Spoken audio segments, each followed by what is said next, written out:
Hey YouTube, thank you 712. Response to Retro Gamer Vlog. Dude's awesome. I do a lot of video responses to him because he's an awesome dude. You should definitely go check out his channel. Now, he's doing this contest, and it's what's your favorite game versus what's the rarest game in your collection. Now, my favorite game in my collection. Now I just got this a little bit ago, but I've been playing a lot.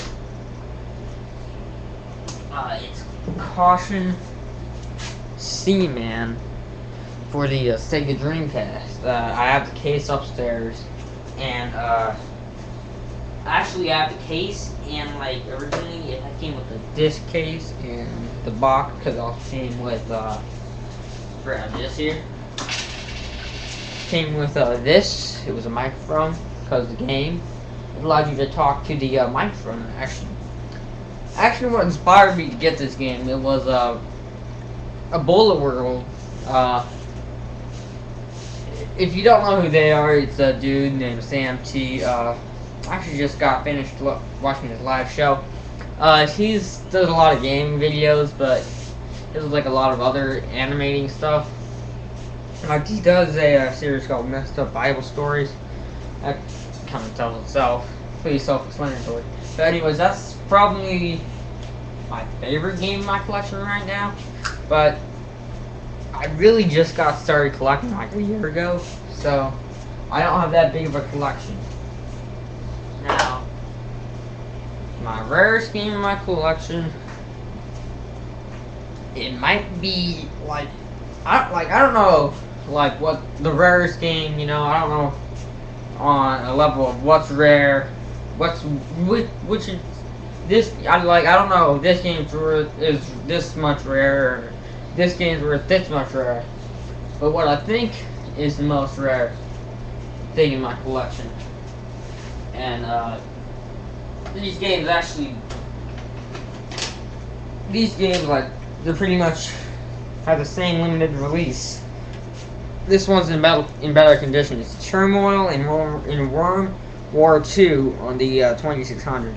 Now, I happened to find these games at my local game store, and they knew that they were worth money, but I'm like one of the only guys who actually come in there to buy Atari games. So, a lot of times they'll put valuable games, or semi-valuable games, with the regular games, you know, with the regular 2600 games, right next to Pac-Man and the E.T. So, yeah, these games, they were made by 20th Century Fox, and they're pretty good. This one would be good if you have a mute button on your TV. Mine doesn't, or at least not the one I'm using currently. It doesn't on my 2600 videos. Or this one is really fast-paced shooters, like, cause you're like this little gun thing, and you're in the middle of, like, there's these two like little groups of lines. You start out in the middle of them, and enemies come in through the lines. Like, here would be a line, then enemies will come in, and this one is just your basic shoot 'em up. 20th Century Fox made them, and instead of like having their games shipped out to stores, what they would do is they would put out magazines, and you could order them through the magazines. So it's limited release. They did put out a decent amount of games, and they're one of the more rare 2600 games that weren't made by Atari. I mean, I could think of more rare games, but like I said, I don't have that many rare games. Now, the Seaman game I was talking about earlier, it's probably worth more because that's also somewhat rare.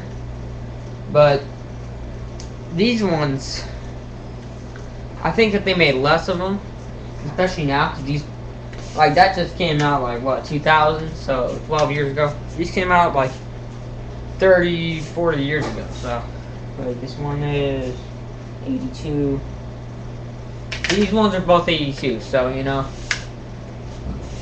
By now there would be a lot less of these than there would be of Seaman.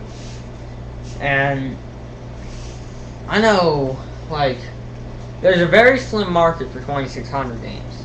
So, you know, there is some games, like the Rubik's Cube game. That one was only a prototype, I want to say. But, you know, it's still worth a lot of money, you know. People that do buy them, they're looking for certain games. These happen to be two of the games that are on their list. Yeah, and this is it for my video response, and I'll see y'all later. Oh, by the way, about that Seaman game, I'm doing videos about that too, so see y'all later.